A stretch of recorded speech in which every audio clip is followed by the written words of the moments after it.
سورۃ الواقعہ کی آیت نمبر 73 میں ہم سیکھ رہے ہیں تجوید۔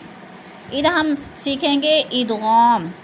یعنی ایک لفظ کو پچھلے متحرک حرف کے ساتھ ملا کر کیسے پڑھا جاتا ہے، یعنی مشدد حرف کو، جیسے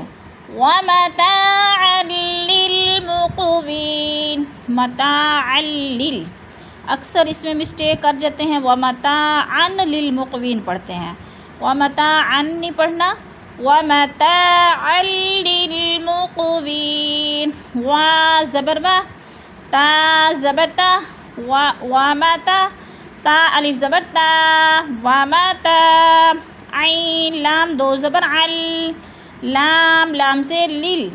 وَمَتَاعًا لِّل، میم قاف پیش موق، وا یا زیر وی، نون زبر نا، وَمَتَاعًا لِّلْمُقْوِينَ۔